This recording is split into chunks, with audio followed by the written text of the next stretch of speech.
Hey, what's going on, everybody? I hope you're having an excellent day. In today's lesson, I'm going to give you 5 tips on how to practice effectively. Figure this video as a how-to video. So I'm going to show you how to practice, and it's going to be split into 5 categories. All right, so let's get right to it. So our first section is the warm-up. Now, what's important about the warm-up is that you're going to warm up physically, but more importantly, mentally. Now, warming up is very important because we want to get the muscles ready, and we also want to prevent injuries. So in your warm-up, I want you to focus on basic rudiments like singles, doubles, and paradiddles. So for my warm-up, I use singles, doubles, paradiddles, and I also expand on flams. In addition, I do like to change the time signature. That way I can warm up mentally. So here's my warm-up. 1, 2, 3, 4. 1, 2, 3, 4. 1, 2, 3, 4. 1, 2, 3, 4. 1, 2, 3, 4. 1, 2, 3, 4. 1, 2, 3, 4. 1, 2, 3, 4. 1, 2, 3, 4. 1, 2, 3, 4. 1, 2, 3, 4. 1, 2, 3, 4. 1, 2, 3, 4. 1, 2, 3. 1, 2, 3. 1, 2, 3. 1, 2, 3. 1, 2, 3. 1, 2, 3. 1, 2, 3. 1, 2, 3. 1, 2, 3. 1, 2, 3. 1, 2, 3. 1, 2, 3. 1, 2, 3. 1, 2, 3. 1, 2, 3. 1, 2, 3. So once you become comfortable with that tempo, the next step is to increase the tempo in small increments. In the PDF, you'll see increments of 10 on the BPMs. However, if you need to, you can do increments of 5. And if you got to go smaller, you can do increments of 1 or 2.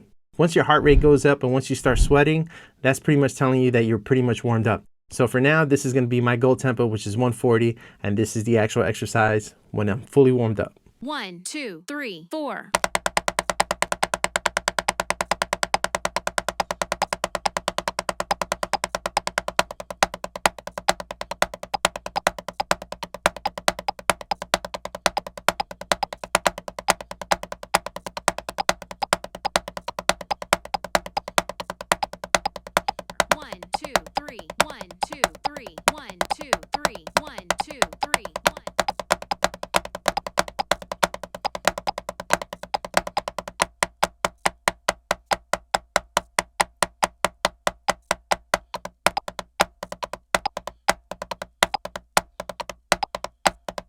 So now that you're fully warmed up, the second part is to focus on technique. So on this section, we'll spend time really focusing on technique and technical exercises. So that can mean, is my right hand hitting before my left hand? Or is my left hand hitting before my right hand?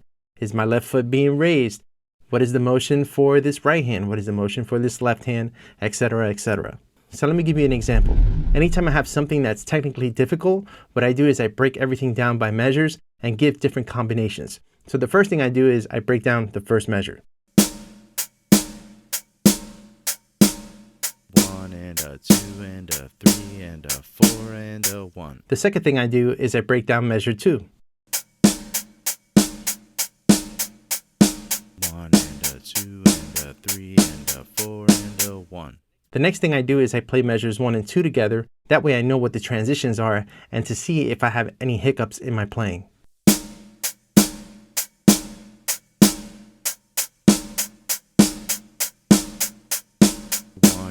2 and a 3 and a 4 and a 1 and a 2 and a 3 and a 4 and a 1.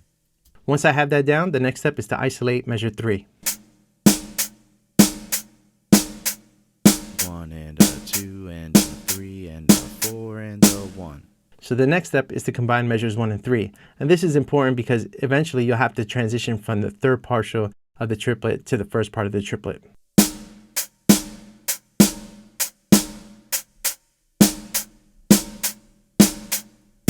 1 and a 2 and a 3 and a 4 and a 1 and a 2 and a 3 and a 4 and a 1. The next step is to work the transition from measure 2 to measure 3. 1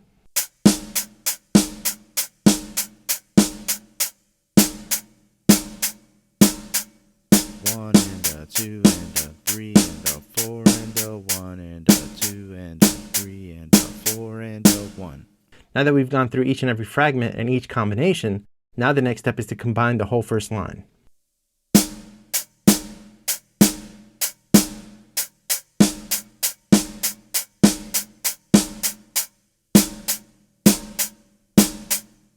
One and a two and a three and a four and a one and a two and a three and a four and a one and a two and a three and a four and a one.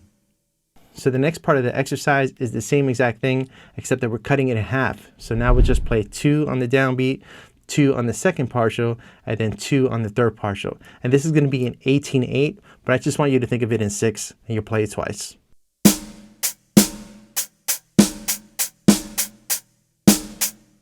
One and a two and a three and a four and a five and a six and a one.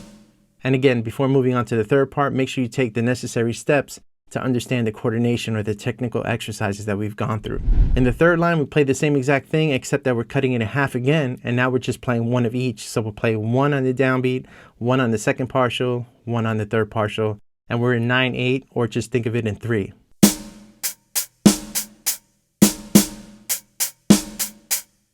One and a two and a three and a one and a two and a three and a one.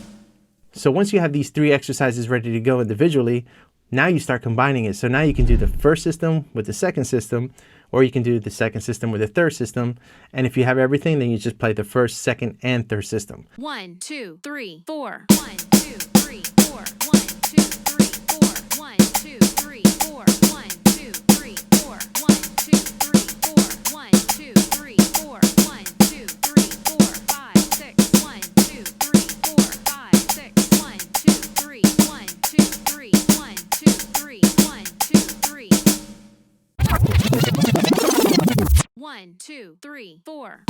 2, 3, 4. 1, 2, 3, 4. 1, 2, 3, 4. 1, 2, 3, 4. 1, 2, 3, 4. 1, 2, 3, 4. 1, 2, 3, 4. 1, 2, 3, 4. 5, 6. 1, 2, 3, 4. 5, 6. 1, 2, 3. 1, 2, 3. 1, 2, 3. 1, 2, 3.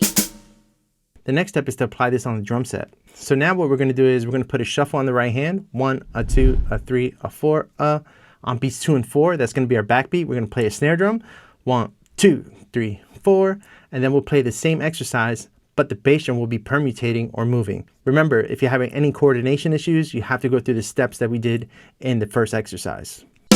1, 2, 3, 4. 1, 2, 3, 4. 1, 2, 3, 4. 1, 2, 3, 4. 1, 2, 3, 4. 1, 2, 3, 4. 1, 2, 3, 4. 5, 6. 1, 2, 3, 4. 5, 6. 1, 2, 3. 1, 2, 3. 1, 2, 3. 1, 2, 3. So now to take this to the next level, we'll incorporate ghost notes. So now if you notice, we'll have a ghost note on every second partial of the triplet.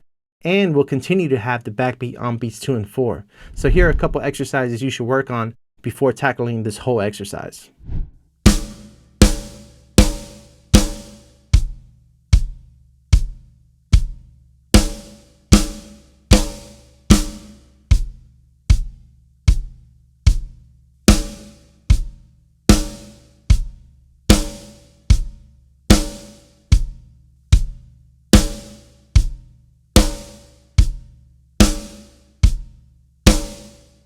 So now that you've gone through these specific exercises, now I want you to be mindful when you're practicing your shuffle with your ghost notes to keep the ghost notes soft and the accents loud. Again, we are playing the same exact bass drum pattern that we played in the previous example. However, adding that ghost note gives it a little bit more spice. 1, 2, 3, 4. 1, 2, 3, 4. 1, 2, 3, 4. 1, 2, 3, 4. 1, 2, 3, 4. 1, 2, 3, 4. 1, 2, 3, 4. 5, 6. 1, 2, 3, 4. 5, 6. 1, 2, 3. 1, 2, 3. 1, 2, 3. 1, 2, 3. So the last part is to incorporate the left foot. That way we have 4-way independence. So our right hand is going to be playing all downbeats, 1, 2, 3, 4. Our left foot will be playing on the third partial, 1 triplet, 2 triplet, 3 triplet, 4 triplet, or 1 and a 2 and a 3 and a 4 and a. The snare drum will be playing on beats 2 and 4, and the bass drum will be moving around like it normally does. Again, if you're having any issues, break down each and every fragment and then slowly start putting it together. All right, let's hear the whole exercise. 1, 2, 3, 4. 1, 2, 3, 4. 1, 2, 3, 4. 1, 2, 3, 4. 1, 2, 3, 4. 1, 2, 3, 4. 1, 2, 3, 4, 5, 6. 1, 2, 3, 4, 5, 6. 1, 2, 3, 1, 2, 3, 1, 2, 3, 1, 2, 3. All right, so in this part, we're going to be focusing on groove and timekeeping. So in this portion, I really focus on just one groove. My goal here is to play the metronome in different portions of the beat. I know to some people this may sound gimmicky or like a carnival trick. However, as somebody who's gone through this has helped me so much in order to develop my internal time. However, really count out loud so that you know where every beat is. All right, let's hear these exercises. 1, 2, 3, 4.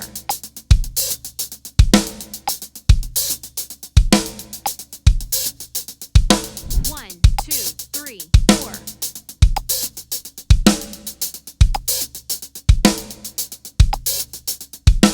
1, 2, 3, 4.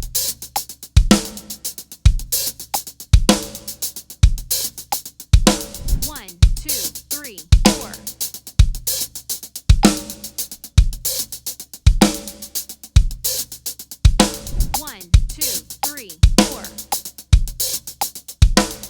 4. 1, 2, 3, 4.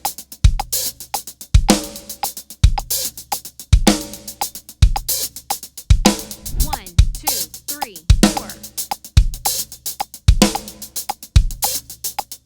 1, 2, 3,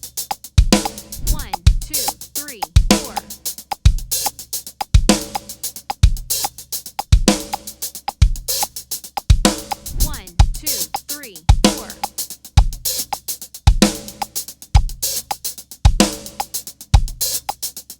1, 2, 3, 4.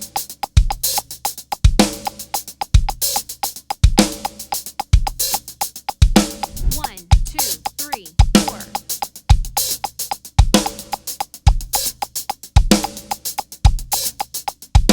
1, 2, 3, 4. 1, 2, 3, 4.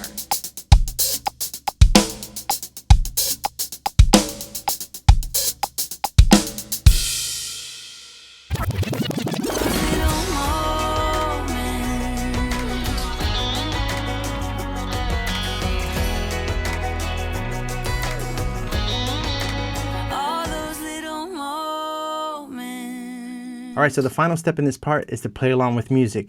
You've gone through each and every technical exercise, but now you got to make it groove. In order for you to make it groove, you got to play to a loop or some sort of backing track. All right, let's hear the same groove with the backing track.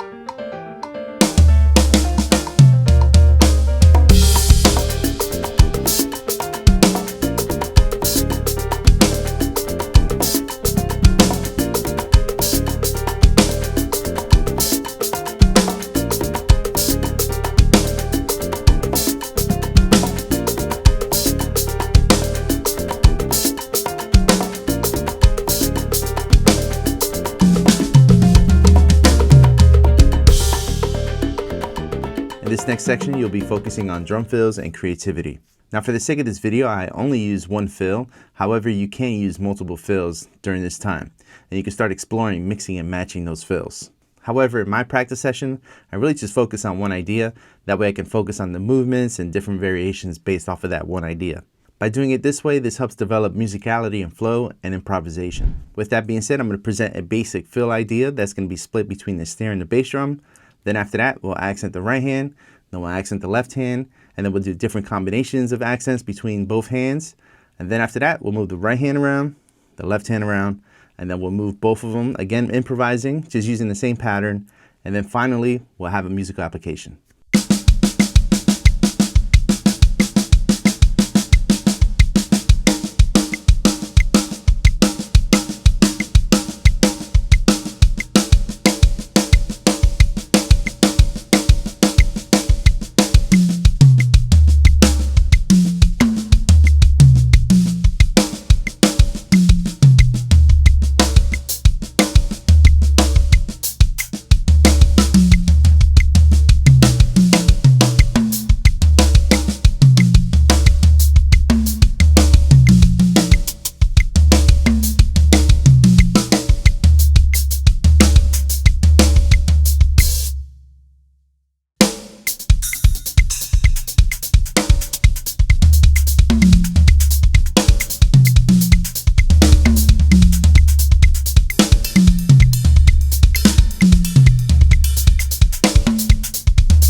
final section, we'll cool down, review, and assess our practice session.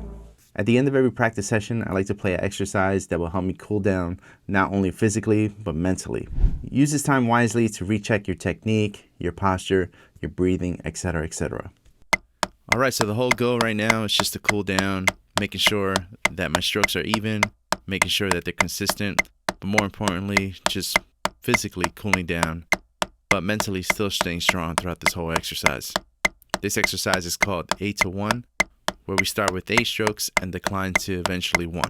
Here's the sheet music. 1, 2, 3, 4, 5, 6, 7, 8. 1, 2, 3, 4, 5, 6, 7, 8. 1, 2, 3, 4, 5, 6, 7. 1, 2, 3, 4, 5, 6, 7. 1, 2, 3, 4, 5, 6. 1, 2, 3, 4, 5, 6. 1, 2, 3, 4, 5. 1, 2, 3, 4, 5. 1, 2, 3, 4. 1, 2, 3, 4. 1, 2, 3. 1, 2, 3. 1, 2, 1, 2, 1, 1, 1. And just like when you work out, don't forget to stretch out your muscles and your hands, feet, etc. Once you finish cooling down, the last section is to assess your practice session. On the screen, you'll see an example of how you should fill this out. Be honest with yourself. However, don't be so overcritical that you feel like you weren't successful. However, the most crucial part of this is that you're writing down specific strategies to help you improve on your weaknesses. That way, when you come into the practice room the next day, you're not going into it cold turkey. With all that being said, I really hope you enjoyed this video and I hope you got something out of it, because I wanted to bring out something that was a little different, some sort of practice guide to help you in the practice room. If you dug what you saw in this video, please consider subscribing, hitting the bell notifications, all that good stuff, and I'll see you next time, and good luck in the practice room. If you got any value out of this video, please consider buying me a coffee at buymeacoffee.com/Juan Carlito Mendoza.